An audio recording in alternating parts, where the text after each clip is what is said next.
Tunay na pagbabago at serbisyo para sa mga mamamayang Pilipino at hindi ayuda tuwing eleksyon. Ito ang sigaw ng mga Negrosanon dahil sawa na raw sila sa mga pangako ng Administrasyong Marcos Jr. Ito ang ipinahayag ng mga Negrosanon sa isang pagtitipon. Alamin natin ang buong detalye ng report mula kay Antoinette Ilisan. Sa ginanap na meeting de avance ng Team Duterte at tribute to Tatay Digong, isang panawagan ang sigaw ng mga Negrosanon at ito ibalik daw sa pwesto ang estilo ng liderato ni dating Pangulong Rodrigo Duterte. Dahil sa mga nangyayari ngayon sa bansa, galit na ang taumbayan dahil sumusobra na raw ang panloloko at panlilinlang ng mga nasa pwesto. Para nga kay mayoral candidate Dick Dicatoria, itong mga ipinamahagi na ayuda ng gobyerno ay para raw mapunan ang kanilang kapalpakan. Pinili lang yan to address their failed promises. Pagsamantala lang yan. Pero kung ginawa na yung farmers, i-develop na yung binigyan niya ng atensyon ng mga fresh producer ng mga farmers natin. Kung alam na kung natin dahil ginagawa nila eh. So wala yun. Ano yan? Kumbaga, baited trap yan eh. Mousetrap yan eh. Mousetrap. Ano bang mousetrap ang iblagay ng sa kilo?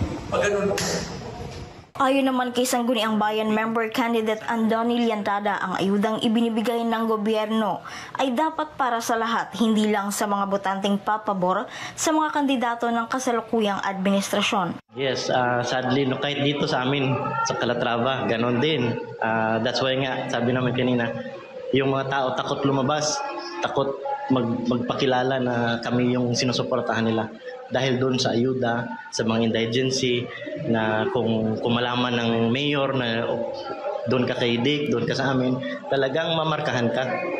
Talagang pagpupunta ka sa barangay, talagang wala kang tulong na makukuha.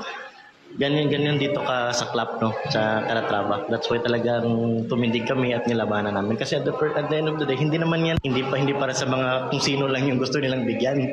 Kasi kung yung talagang yung purpose mo is tumulong sa tao, tulungan mo lahat, hindi lang yung mga botante mo or gamitin mo siya para makakuha ka ng boto.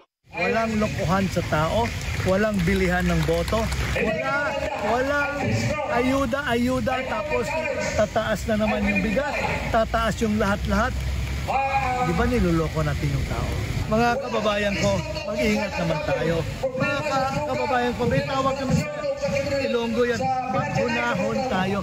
Kung ibig mag-isip-isip tayo, kung ano ba talagang karapat-dapat, kung ano ba talaga para sa anak natin, kung ano ba talaga para sa kinabukasan ng lahat. Kasi dapat, yung pinag-iisip natin, yung trabaho natin na public servant ay para sa kinabukasan ng ating bayan. Inihayag naman ni Mayor Dicatoria kung bakit Duterte ang dapat sa Senado. Pinipila pa ni Social Democrats. Makawayan mga Diyos mga tao. Ang linya politika nila is federal, anti-crime. Tapos dito, meron silang food security program. You will look at it. Other than politics. Sila yung magbabago siguro ng Jimmy Hinlo, magaling yan. Meron siya programa din yung Spanish farming.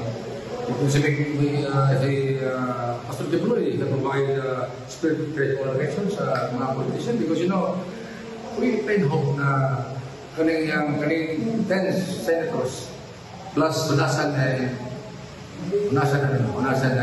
real care of industrial and guardians.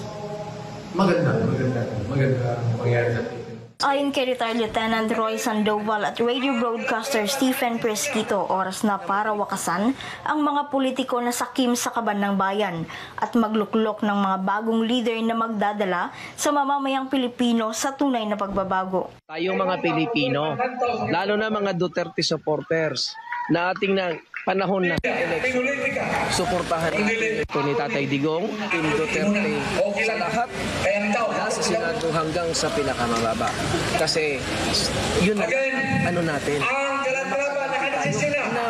na mabalik natin. Kasi kung magpapaloko pa rin tayo, magpabudol pa rin tayo, wala na mangyari sa buhay. Parang winaharak na nila kaban ng natin, saka wala nang spy. Kaban ng bayan. At itong eleksyon na ito, para ubos na nakaw sa kaban ng bayan. Ito na natin, wakasan urakot ng gobyerno natin. Dito lang kami sa Pilipinas. Yung guardians na kasama ko, magtuman ka lang kasi marami naman tayo eh. Ano ko tayo lang mabalikan ito na malakas, dahil panaasa ka namin. We pay our hope niya tayo. So, Pastor, yun, sabi ko, mag-research ka. Mag-research talaga. Kasi mahirap mahumina ka sa loob eh. Mahirap ang katawan mo, nalumuran na pa mentally.